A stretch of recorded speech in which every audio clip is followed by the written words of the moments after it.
seja na rua, no cubico, pra toda a família uma nova visão. 100.5, nova sintonia tá contigo. Seja na rua, no cubico, pra toda a família uma nova visão. Sintoniza a rádio urbana, 100.5. Sintoniza a rádio urbana, 100.5. 100.5 Rádio Urbana, uma nova visão de rádio.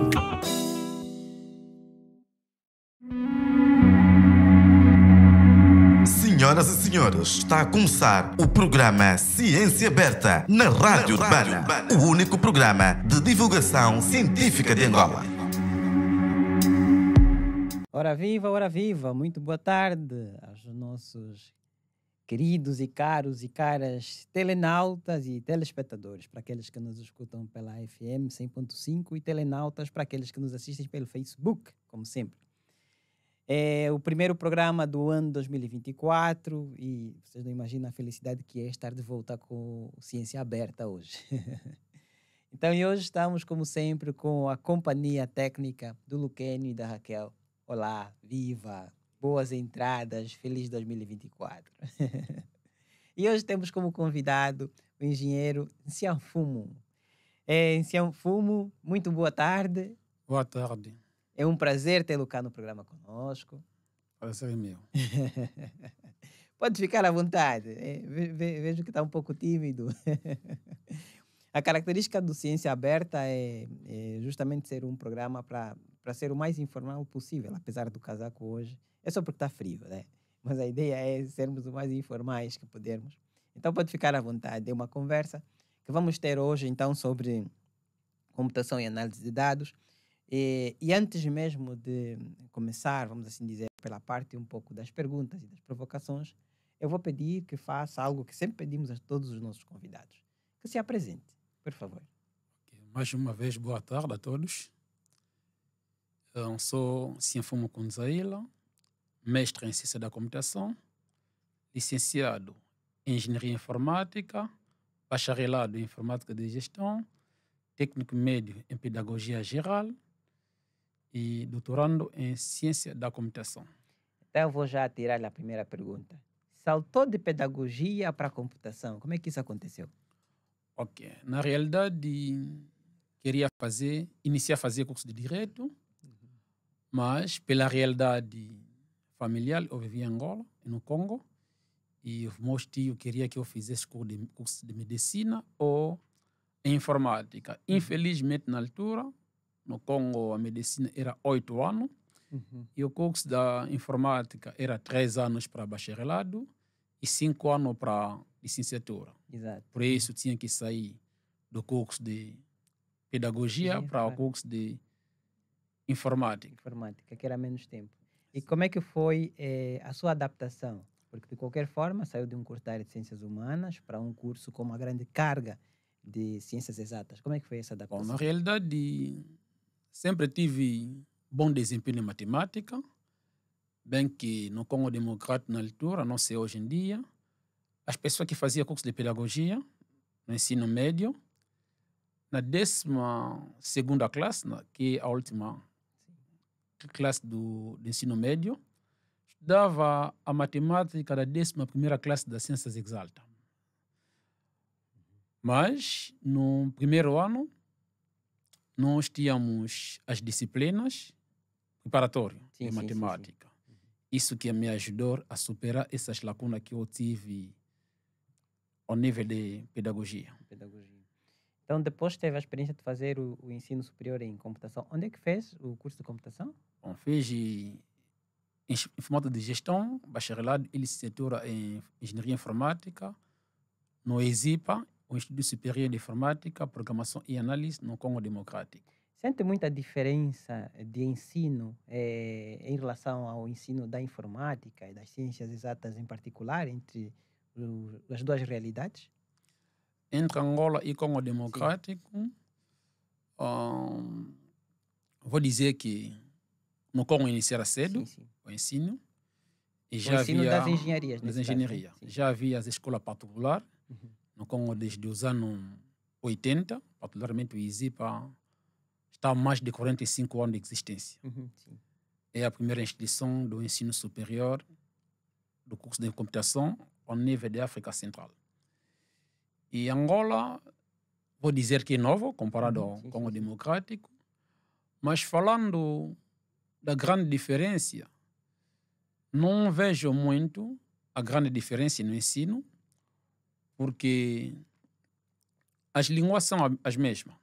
São as mesmas que utilizam no Congo Democrático e Angola. Quando fala de linguagens, Eu falo de linguagem de programação. por exemplo. Linguagem Java, Ok. C Sharp, Python. São as mesmas linguagens que utiliza. Os programas, de uma forma geral, são os mesmos. São os mesmos. Sim. Ok. A grande diferença que eu posso encontrar são os desempenhos dos docentes e estudantes. Na altura que eu estudava no Congo Democrático, éramos conscientes que estou indo estudar, o professor não vai me dar conselho, não tem nada a ver com ele, é para o meu futuro. Mas, por enquanto, aqui, eu vejo que o estudante, ele quer que o professor fique atrás dele para dar o conselho, para ter um bom desempenho. Então, vê que os alunos, se calhar, são um pouco menos independentes, menos autônomos, é isso. É somente isso. Esse acho que é uma queixa geral. Quase todos os professores hoje têm essa preocupação. Sentem que parece que precisamos de ajudar os nossos alunos a serem um pouco mais autônomos. Mas e aí a questão que eu colocaria a seguir seria: o que fazer para mudar isso? O que é que podemos mudar nas nossas instituições, seja do ensino médio, seja do ensino superior? O que é que nós podemos mudar para tornar os nossos alunos mais autônomos e independentes?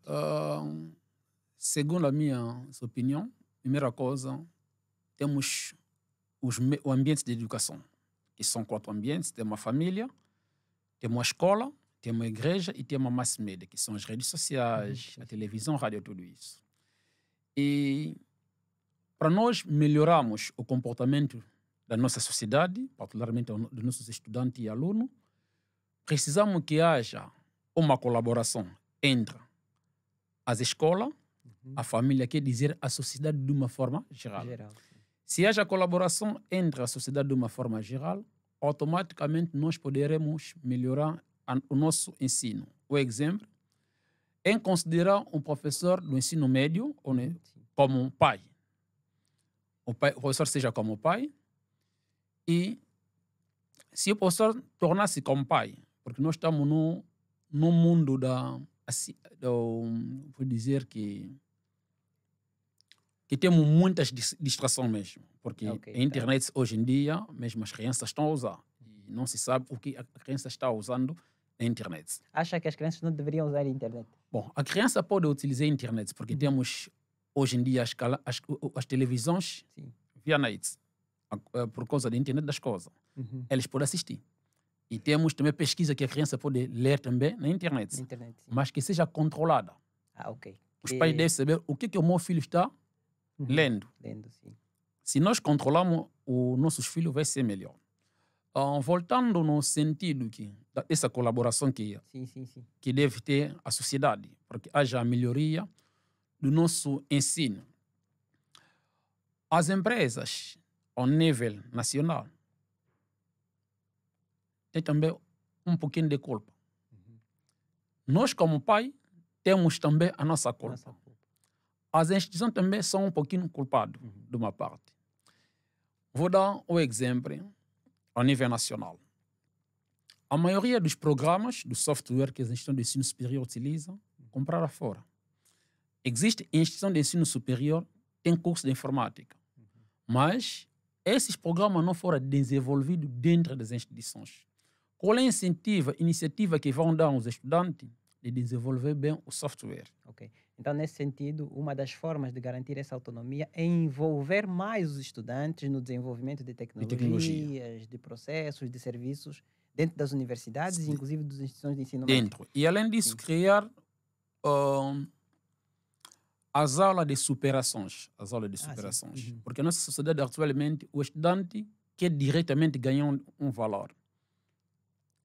Se existem certas normas ao nível da instituição que o estudante deve participar nos concursos Sim. de programação, por exemplo, concurso de matemática, como se faz em algumas instituições, ele vai perguntar o que eu vou ganhar. Porque já a família lhe coloca na mente, não, você está aí a estudar para ficar rico, para ganhar, para depois ir procurar emprego. Então precisamos também de mudar os nossos valores. Sim, os valores e iniciar os estudantes ou a nossa sociedade no empreendedorismo. Imagina que nós pensamos que mais vai para a faculdade é mais inteligente do que a pessoa que não estuda. Então, se nós colocarmos o valor do ensino nos nossos filhos, na nossa sociedade, de uma forma geral, haverá mudança no curso da computação. Gostei dessa ideia do empreendedorismo também. E aí o que eu gostaria de pensar, de pedir aqui ao professor para pensarmos juntos é o que é que nós podemos estimular em termos de empreendedorismo associando com a área da computação. O que é que Angola pode retirar, vamos assim dizer, desse mundo da computação para desenvolver negócios e empresas com jovens. Ok, obrigado. E se calhar iríamos começar por uma pergunta que deveria ter sido também a pergunta de abertura. Afinal de contas, o que é a computação? Ok. Falando da computação, vou dizer que é informática. A computação em si é informática, que é uma ciência que estuda o tratamento das informações de uma forma automática. E se falamos do Brasil, que usa os termos norte-americanos, usa a palavra computação. Se falamos da Europa, particularmente Portugal, ele fala de informática. Então, somente são os conceitos de um país para outro. Mas informática ou computação é a mesma coisa. Ok. Que se divide em várias áreas também. Em várias áreas. E a computação, ou informática, tem sub-área, tipo, exemplo, engenharia de software, engenharia informática, ou engenharia da computação, a ciência da computação, ou ciência informática, temos sistema de informação, temos engenharia de software, temos a ciência de dados, temos engenharia de dados, temos análise de dados, temos análise de sistema e inteligência artificial. São muitas áreas atualmente que se encontram no curso da ciência da computação ou informática. Daqui a bocadinho vamos falar sobre inteligência artificial, porque é algo que ultimamente tem aguçado muito a curiosidade das pessoas. Mas eu quero voltar e falar sobre, sobretudo, base de dados. E a minha pergunta para o professor nós estamos num momento em que se produzem muitos dados aqui em Angola. Tem muita informação a ser produzida. Mas parece que ainda preocupamos-nos muito pouco temos muito pouco cuidado com essa informação. Estou a falar, sobretudo, da questão da segurança desses dados. Então, a minha pergunta para o professor nós não estamos, se calhar, sem saber, vamos assim dizer, a deixar muito à vontade esse setor. Então, há muita informação a ser produzida a partir das redes sociais, a partir de outros lugares, mas parece que as pessoas não sabem que, por exemplo, precisam ter cuidado com a informação que eles disponibilizam na internet. Então, no âmbito daquilo que tinha colocado sobre educar as crianças, controlar as crianças, etc. Os adultos também não precisam de algum tipo de reciclagem sobre como lidarem com os seus dados? Ok, de uma forma terra, vou dizendo o seguinte. Quando falamos dos dados, são coisas... Hoje em dia, todo mundo pode dispor as informações nas redes sociais. Como a internet está fácil para a nossa sociedade. Mas o que nós podemos fazer para segurar essas informações, particularmente as empresas? Vou frisar mais sobre isso. Perfeito. As empresas. As empresas têm mais informações, mais dados que ele precisa salvaguardar. Não, porque nossas empresas conseguem bem salvaguardar as suas informações, ele deve ter a pessoa que nós chamamos de administrador de base de dados. E também deve ter a pessoa que nós chamamos de administrador de sistema. São diferentes? São diferentes. Podia explicar a diferença? São ramos diferentes. O administrador de sistema é a pessoa que tem conhecimento em rede e em base de dados. Mas a administração de base de dados não é necessariamente que ele tem domínio da administração de rede. Não é necessariamente uma obrigação. Mas como o mundo está mudando, as empresas precisam mais de alguém que tem conhecimento nos dois ramos. Ele domina a rede, administrar uma rede, e domina administrar uma base de dados, que os brasileiros chamam de banco de dados. E para que as empresas consigam ter isso, o problema que eu digo particularmente em Angola, todos os programas as empresas angolanas compram.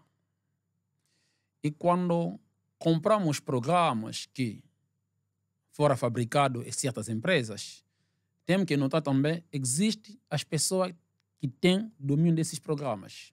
Eles compram para estudar esses programas para poder, pelo menos, atacar as empresas e recuperar as informações que eles pretendem. Então, o que quer dizer é, ao comprarmos um programa, por exemplo, uma empresa angolana, compra um programa brasileiro ou português.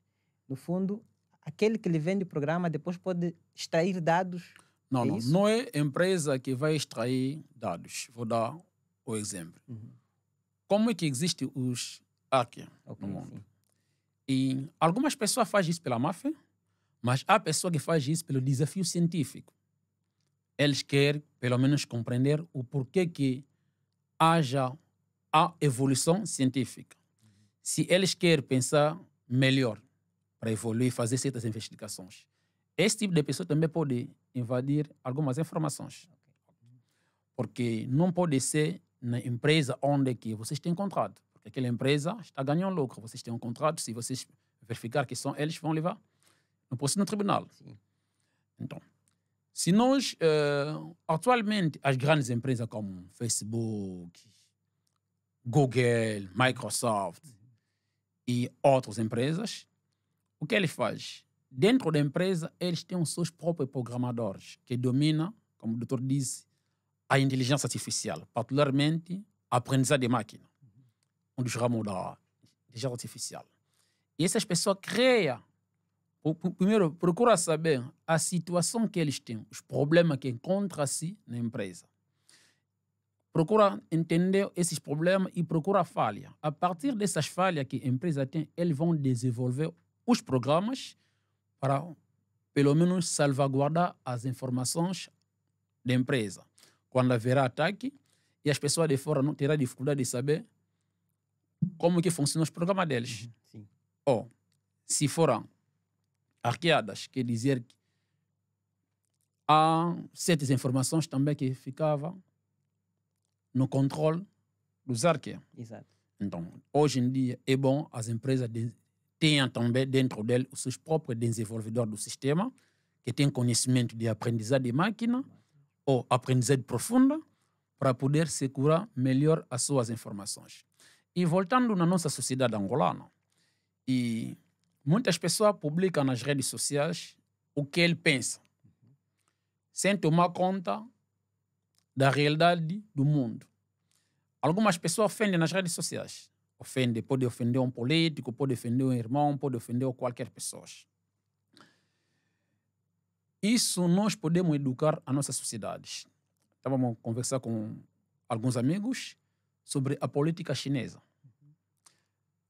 Quando nós entramos no TikTok, que foi desenvolvido também na China, no TikTok nós vamos notar que a maioria das coisas, das informações que passam, que são do chinês ou japonês, é incentivar as crianças ou a sociedade na mudança tecnológica.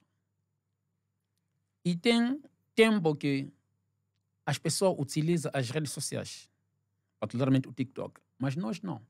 O que nós colocamos no TikTok são as ofensas, as músicas, que são nossas culturas, tá bom.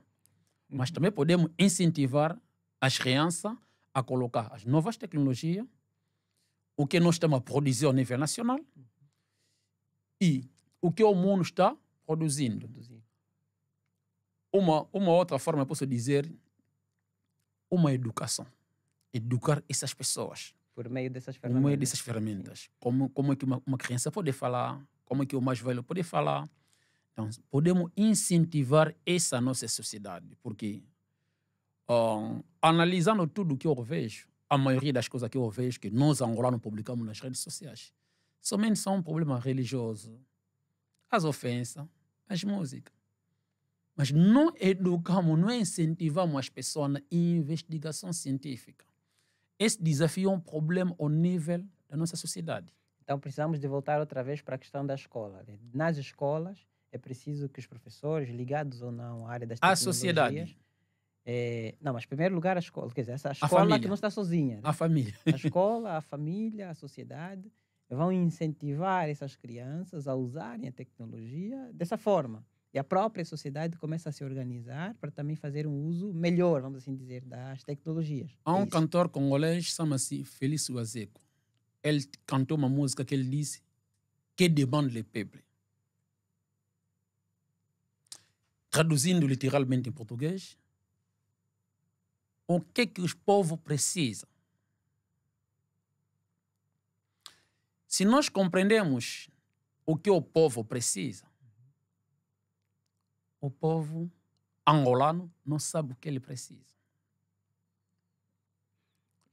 Mas A sociedade angolana não sabe mesmo bem o que ele Ele precisa. Agora eu quero pegar essa pergunta, essa provocação que o professor faz e perguntar-lhe agora, em termos tecnológicos, o que é que a sociedade angolana precisa de que tipos de tecnologias nós precisamos de desenvolver, que tipos de tecnologia nós precisamos de introduzir na nossa sociedade, que tipos de tecnologia nós precisamos de utilizar.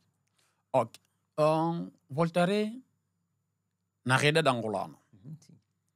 Porque o mal africano, para não dizer só de Angola, nós queremos correr rápido, chegar onde é que estão os outros, sem saber da nossa própria realidade. Bem que frisamos dos dados que as empresas podem ter e como que nós podemos tratar essas informações. Mas Angola, de uma forma geral, precisa do curso de Sistema de Informação ou Informática de Gestão. Por quê? Sistema de Informação ou Informática de Gestão. Por quê? Por que Por precisa que disso? Angola precisa disso?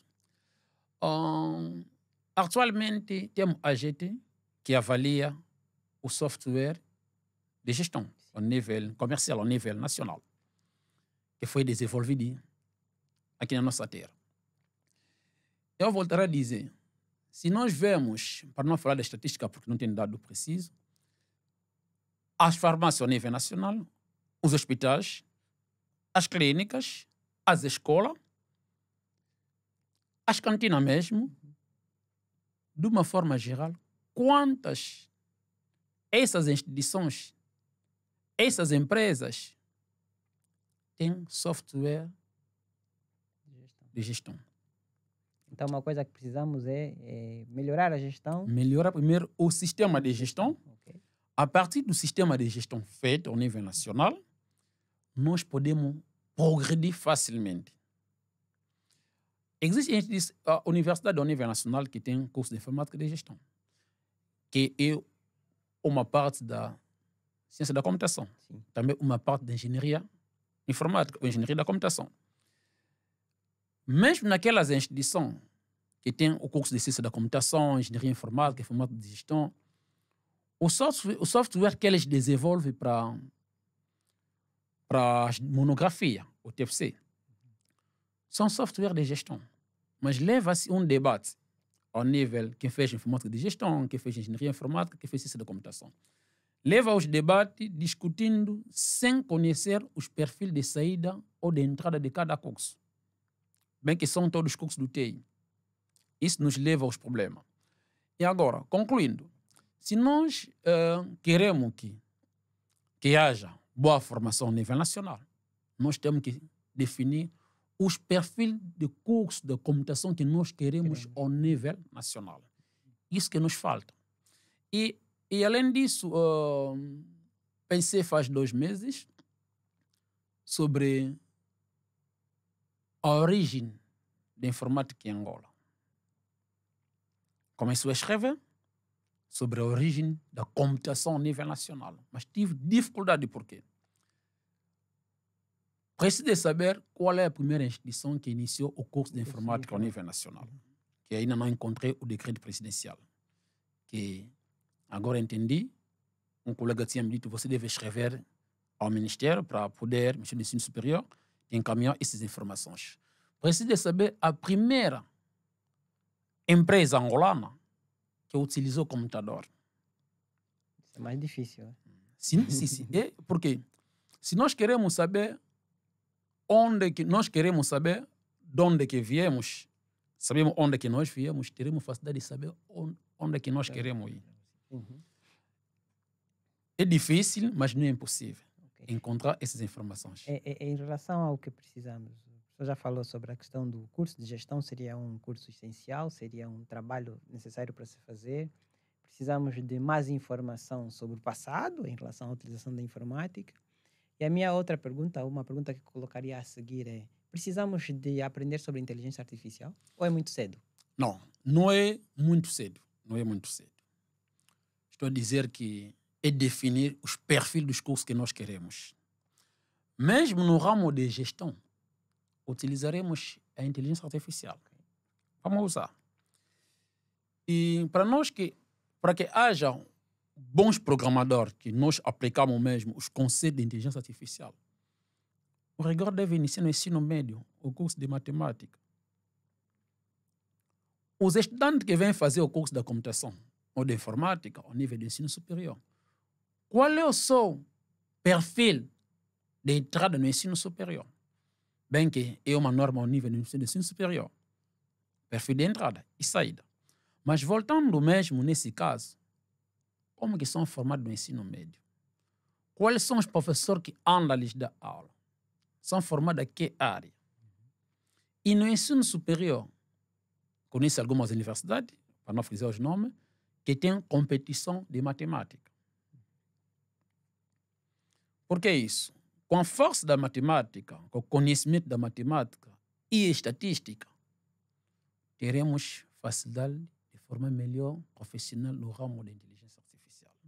Mas, por enquanto, nós temos esses déficits. Podemos utilizar a inteligência artificial no curso do sistema de informação orientado para a empresa, para o empresarial. Podemos utilizar. Vamos utilizar com facilidade. Então, agora pensando em relação à utilização da informação, sobretudo da perspectiva da automatização, portanto, da perspectiva da computação e da informática, o professor fez uma pesquisa que foi, inclusive, essa pesquisa de mestrado, que é sobre o uso das visualizações de informação para análise de dados educacionais. Então, vejo que ali tem, por um lado, uma boa carga da área de informática, mas também tem uma boa carga sobre a utilização de dados. E eu gostaria primeiro que começasse a explicar-nos qual era o objetivo dessa pesquisa. Bom, o problema que aconteceu, não pensamos ao desempenho acadêmico dos nossos estudantes. Tive um amigo, desculpa de frisar o nome dele, Matias Emir Luemba, que é o meu colaborador e o meu sócio. Ele que me deu a ideia do tema. Nós estávamos a discutir, ele me disse, você tem dificuldade de encontrar as informações, mas você gosta do ensino. Pode abordar um trabalho sobre a missão de dados educacional. Eu disse, tá bom. É lá que surgiu essa ideia de abordar o tema. O trabalho frisa sobre o desempenho acadêmico do estudante. Tratando as informações existentes na nossa base de dados da universidade, onde é que eu trabalho, pegamos as informações financeiras do estudante e as informações acadêmicas, para nós podermos saber os problemas que acontecem nos seus desempenhos. Por que numa certa disciplina há mais aprovação e numa certa disciplina há mais reprovação? A grande dificuldade que eu tinha encontrado nesse trabalho era as informações do estudante ao nível do ensino médio. Particularmente, não havia uma base de dados que abordava sobre a nota que ele teve na disciplina de matemática, física, que ele teve na disciplina independentemente do curso. Sim. Então, somente são essa dificuldade que eu encontrei. Mas, na base de dados que nós temos lá na escola, tínhamos as informações que frisa sobre a sua nota de entrada. A sua nota que ele teve na entrada, as disciplinas do exame de acesso que ele fez, as notas dos estudantes. Era para saber se o estudante, o motivo de aprovação, reprovação, retenção, abandono escolar ou evasão escolar. Também fazer uma predição das informações. Lá utilizei a aprendizagem de máquina para prever as informações. Nesse sentido, um estudante que já reprovou em certas disciplinas e o software deve nos mostrar por que esse estudante está reprovando. Ou por que esse estudante aprovou. Será que o software também era capaz de prever? É o software que vai prever isso. Sim, se o estudante também tinha a possibilidade, a probabilidade de vir a aprovar ou a reprovar, o software também faz Sim. isso. Porque o problema é o software vai fazer uma predição das informações, vai prever algumas informações, particularmente é para ajudar a tomada de decisão do gestor da instituição. Por caso, como o apresentador abordou sobre se o software pode explicar se o estudante pode aprovar, tinha a possibilidade de reprovar, mas ele pode reaprovar. Essa tomada de decisão era no sentido de que a instituição toma uma certa decisão, um exemplo de uma tomada de decisão, chamar o estudante, ele fazer compreender a forma que ele está a trabalhar e saber os problemas psicológicos que o estudante pode ter, e ajudar ele a melhorar esses seus problemas acadêmicos. E muitos países fazem isso. Quando fiz meu mestrado no Brasil, havia momento que um orientador ficava com os estudantes e conversava com ele, particularmente que fazia bacharel, licenciatura. Conversava com ele. Então, o software vai prever, mostrar que esse estudante pode reprovar por motivo financeiro, por exemplo, pode reprovar por motivo de desempenho acadêmico, as notas dele não estão boas, ele deve melhorar essas notas dele. Isso que a gente fez. E outro caso também por dizer que há certas reclamações em certas disciplinas. Por exemplo, o estudante reclama disciplina de matemática, física, química, por exemplo. Então, ou não, o professor que nos reprova. Não, a culpa é do professor, porque nós sempre, como docente em Angola, somos culpados. Então, para não, o sistema deve prever isso. Pegar a nota do estudante do exame de acesso, a nota dele do ensino médio naquelas certas disciplinas que ele fez, por exemplo, química, a nota que ele teve no exame de acesso em química, a nota que o estudante teve em química no ensino médio, as notas que ele está tendo no ensino superior, como tem cadeira de precedências também, comparar todos esses seus percursos para saber o porquê o estudante está reprovando na química se ele teve bom desempenho no ensino médio. Também uma coisa que nós temos que compreender, os tipos de escola também do ensino médio que a gente estuda. Então, comparamos também esse tipo de escola. Por que o estudante, por exemplo, de ensino particular, que são essas escolas privadas, aprova mais estudantes de escola pública? Isso também é para o gestor sempre tomar certas decisões. Foi o motivo que nós elaboramos esse trabalho. Então, no final das contas, é um aplicativo, é uma pesquisa que ajuda, inclusive, a melhorar o próprio processo de ensino. Que ajuda a identificar mais facilmente quais são as deficiências que não são só necessariamente do aluno, mas, inclusive, quais são as deficiências da própria instituição. Entendi que esse projeto também se desenrolou num outro, de uma pesquisa que o professor faz com outros colegas brasileiros, que é sobre a análise da visualização de dados de florestas brasileiras. Sim. Esse trabalho, obrigado, é a dissertação do meu colaborador, meu amigo, Matias Chimirlemba. Nesse trabalho, eu sou orientador do Dr. Wallace, quem nos entregou as informações, ele passou as informações a Matias para ele fazer a sua dissertação. Foi um desafio para a gente. Ele, quando passou essas informações, nós como a ciência e a investigação científica obriga que 2 ou várias pessoas a trabalhar sozinho é muito difícil no mundo atual. Então nós sentamos, pegamos as informações que existem na base de dados DOF do Brasil para analisar, porque a base de dados havia uma reclamação lá no Brasil sobre a venda das madeiras de uma forma informal. Então, queria saber a previsão, como que prever, fazer uma predição, porque não haja mais roubo dessas madeiras, como que eles podem tomar decisão para não haver essas madeiras. Particularmente, essa tomada de decisão que nós fizemos nesse trabalho era para a gente analisar também os caminhos onde que passa esses carros Que levavam a madeira que ilegal. levam a madeira de uma forma informal. Ok.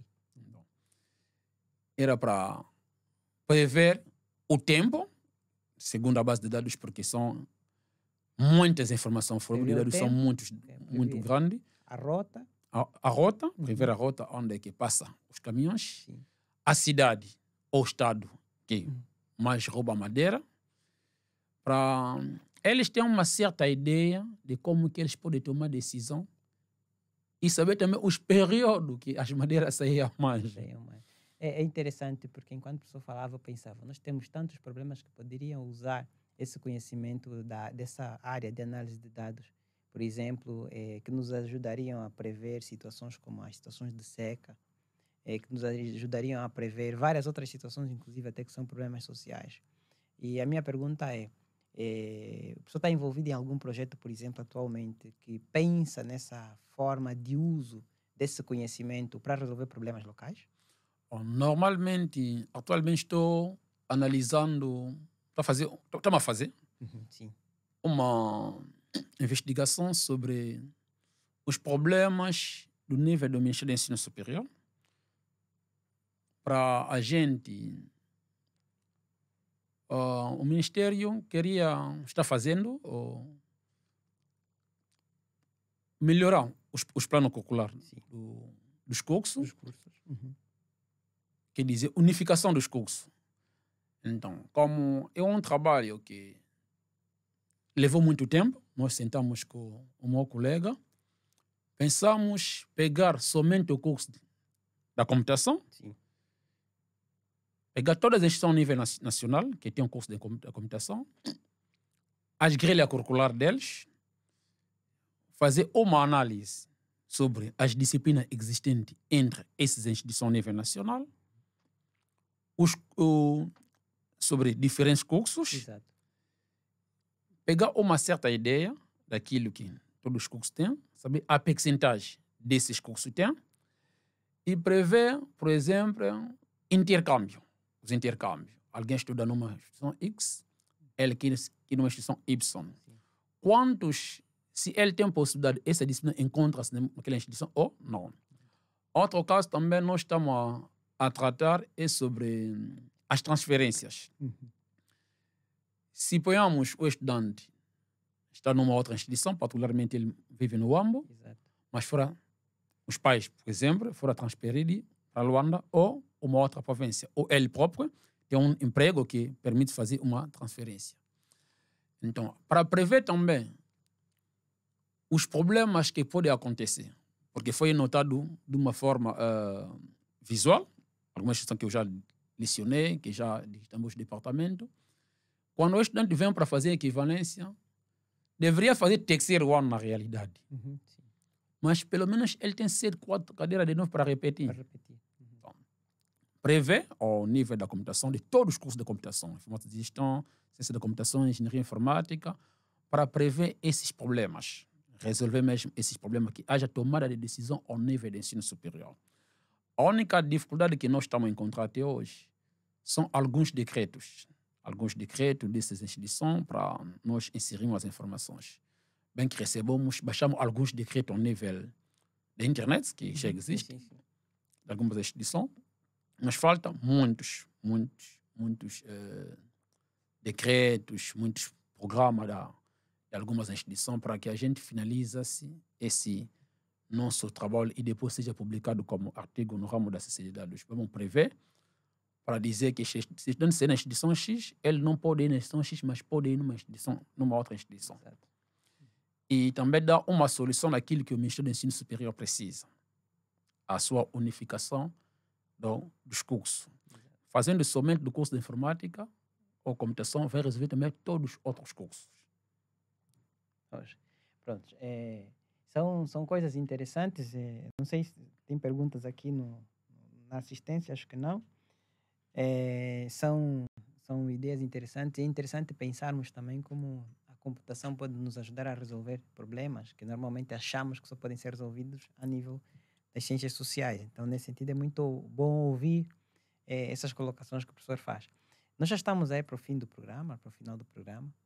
E como não tem perguntas aqui da audiência, o que eu vou fazer agora é pedir ao professor também para falar-nos um bocadinho qual acha que vai ser, vamos assim dizer, o caminho da área da computação em Angola. Será que nós vamos seguir um caminho parecido a algum país? Há alguma tendência que o professor já vê em relação à área da computação, à área da informática? Sente que nos últimos anos, de facto, tivemos um desenvolvimento muito grande nessa área ou ainda continuamos muito pouco desenvolvidos em relação à área das tecnologias? O que acha sobre isso? Ok, muito obrigado. Até a pergunta é boa. Ok. Durante 11 anos que estou no ensino superior, vou dizer que há muita evolução. Particularmente, antigamente, só existia as empresas, poucas empresas angolanas que desenvolvem os aplicativos. Havia poucas. Mas graças a Deus e ao incentivo também do povo angolano, temos a AGT hoje em dia que avalia o software. Quer dizer que temos muitas empresas que estão a desenvolver o software empresarial ou de gestão.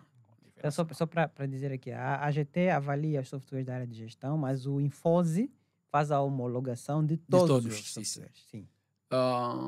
E temos a ordem dos engenheiros. Também, quando alguém finaliza o curso de engenharia informática, eles podem ter os seus documentos, que já existia também há muito tempo, do engenheiro.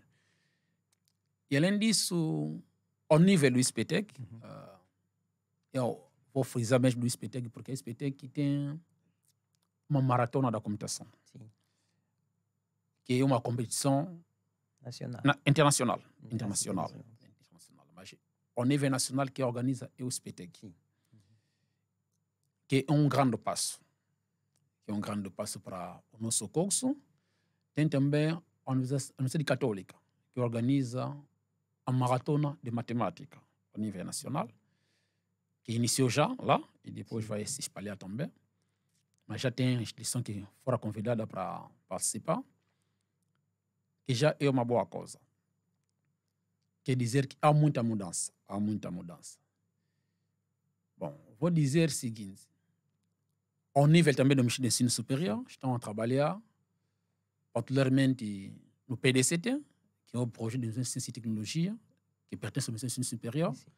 Tem um centro de pesquisa científica que está a ser construído. E ao nível do PDC, estão da bolsa para os professores de ensino superior, no ramo de tecnologia, saúde, ciências exalta. Isso já é para dizer que onde que nós estávamos, há um progresso. Mas precisamos de melhorar mais.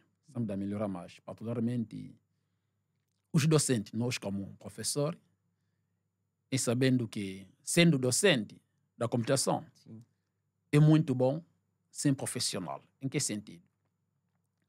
Um professor que vai ensinar essa disciplina de programação, ele próprio nunca desenvolve um aplicativo. Mas quando uma instituição vai lhe dizer que, professor, pode lecionar somente porque nós queremos colocar dinheiro no bolso. Eu aceito de lecionar essa disciplina. Uma coisa que eu gostei numa das universidades a nível nacional, o decano me diz, prof, os professores, muitos que vêm aqui me falam, não, professor, eu sei disso.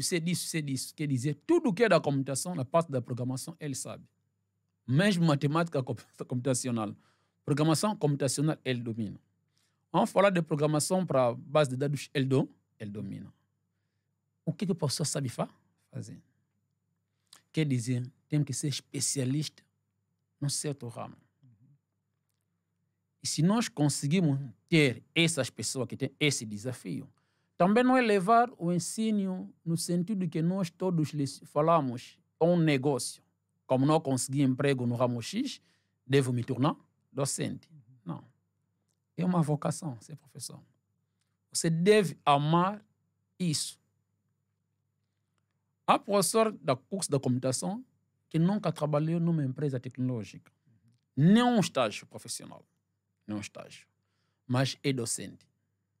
Não conhece a realidade do campo. Nem fez estágio quando ele era estudante. Mas você vai lhe ver a lecionar, a criticar, ignorar os outros. Há estudantes que não são bons na matemática, mas estão a fazer curso de ciência da computação, que é um curso que obriga ao conhecimento de matemática. Estão a fazer curso de engenharia informática, que obriga ao conhecimento da matemática. A informática de gestão, um pouquinho leve ao sistema de informação, a matemática não é tão aprofunda tipo outras áreas, ciência da computação e engenharia informática. Então, quer dizer que a gestão do ensino superior também deve levar esse desafio, não colocar o estudante como um cliente, porque a maioria de nós vemos o estudante como cliente. Também nós temos que associar, como estou a dizer, a sociedade, o Ministério do Ensino Superior, do Ensino Médio, a gestão do ensino superior, a ordem dos engenheiros, as empresas, a sociedade angolana no desafio acadêmico ou educacional. Então, para que não seja só um trabalho técnico, mas também seja um trabalho de investigação. Perfeito. Sim. Particularmente, se nós não estamos a progredir na ciência, porque não gostamos de investigar, mas agradeço muito ao Ministério do Ensino Superior, que ano passado consegui pelo menos, de 2022, consegui trazer a base de dados Elsevier para as instituições do ensino superior pública. Isso foi um projeto que é financiado pelo PDCT. Sim, pelo PDCT. Sim. Então, isso ajuda então, a explicar às pessoas como fazer investigação, exato, particularmente às vezes, seminários sobre estado da arte. Exato. Isso incentiva as pessoas para aprender. Temos que escrever, como estava a dizer com um amigo, qual é o legado que nós deixaremos em Angola. Sou professor, o que eu já escrevi? Livro, artigo. Então, temos que escrever para nós incentivar também aqueles nossos meninos, nossos filhos, exato, nossas filhas. Uma coisa que, às vezes, os meus estudantes reclamam, quando eu falo das meninas na sala de aula, particularmente, eu digo o seguinte: há países como Brasil, Portugal, Moçambique, já leu os artigos sobre as meninas na computação. Exato. Mulher nas engenharias. Tem poucas mulheres nas engenharias. Exato. Diz, não, não estou cuidando delas. Não estou a discriminar vocês. Estou a incentivar elas, como a UNITEL fez. Tem bolsa para mulheres engenheiras. É interessante porque o próprio PDCT também tem hoje programas que na área da sociologia chamamos de discriminação positiva, né? Que são programas de bolsas para meninas, por exemplo. A própria Expertise France, que faz parte hoje, financia programas do Ministério do Ensino Superior, também faz essa questão de ter nos seus programas hoje de mestrados, doutoramentos, cotas específicas para as mulheres. Então tem essa preocupação, o próprio Ministério tem feito muitos estudos sobre gênero. Até a prioridade da bolsa do PDCT é mulher. É mulher. Bom, então quer dizer que podemos considerar que estamos num caminho satisfatório. Já para terminar... Não vou dizer satisfatório, não. Estamos no bom caminho. Estamos no bom caminho, ok. Para terminar, sempre fazemos uma pergunta aos nossos convidados. E a pergunta é... Eu primeiro quero ver, porque eu vi aqui um comentário, deixa eu ver se esse comentário tem uma pergunta. Ok. O Armando Antônio comenta aqui que falar da análise de dados é falar do presente e do futuro. É necessário haver incentivos para mais surgimento de mais startups no país que trabalhem nessa área e, consequentemente, possam ajudar na tomada de decisão em várias áreas, que foi aquilo que o professor já foi insistindo enquanto falava a respeito. Pronto, mas para fechar já o programa, ele está de facto muito interessante, mas temos que fechar. Sempre fazemos a última pergunta aos convidados, que é: como é que o professor acha que o seu trabalho como investigador, sobretudo, e também como engenheiro da computação, pode ajudar a melhorar as condições do nosso país? Ok. Como já disse, que sendo professor, é uma obrigação que a gente investigar, escrever. É uma iniciativa que vai ajudar a nossa sociedade de saber pensar e saber tomar certas decisões. E vamos continuar. Foi o início que a gente está fazendo. Então, vamos incentivar. Para mim, é incentivar os nossos filhos, os nossos amigos, os nossos estudantes, para conseguir entender que nós também podemos fazer. Nós também podemos avançar. Se eles avançarem, não é a magia, são leituras. Não é a religião que faz que as pessoas avancem. Porque a nossa sociedade está incluída na cabeça: não, para você progredir cientificamente, você deve entrar numa certa religião. Não, se Angola ou África não está a progredir, porque nós temos cristianismo, Islã, outras religiões. Então, nós, como investigador, é dizer que é a leitura. Então, o que a gente escreve, com tantos outros colegas que fizemos parte do mesmo grupo, é para incentivar as sociedades a escrever, a deixar legados para o futuro. Se nós iniciamos, porque havia pessoas que iniciaram antes de nós, por isso nós estamos a dar essa continuidade. Então, para mim, isso incentivar os outros, resolver os problemas que nós encontramos, por enquanto que é possível que a gente resolvemos, porque não é o ramo da computação não tem domínio de todos. Tem domínio do ramo da computação da minha área de especialidade. Então, na minha área é para incentivar aqueles estudantes aí que estão do nosso lado, porque é estudante que nos veja como modelo. Não, aquele professor é o meu modelo. Então, isso para mim é, nesse jeito, resolver esses problemas ao nível da sociedade. Muito obrigado, professor Siafumo. Foi um prazer conversar consigo. E faço das palavras do Armando aqui no chat, também minhas. Foi uma conversa muito interessante. O tempo nunca é o bastante para esse tipo de conversas, mas esperamos tê-lo em outras oportunidades no futuro. Ao Luquênio e a Raquel, como sempre, muito obrigado pela vossa companhia técnica e pelo vosso calor também aí do outro lado. A todos os outros que nos assistem, vejo que estão aqui conosco alguns no chat, a Luísa, a Iracelma e o Armando. Foi um prazer também tê-los conosco. E a todos os outros que nos vão assistir depois de forma assíncrona, um abraço do Ciência Aberta e até o próximo Ciência Aberta. Ciência Aberta, na Rádio Urbana, o único programa de divulgação científica de Angola.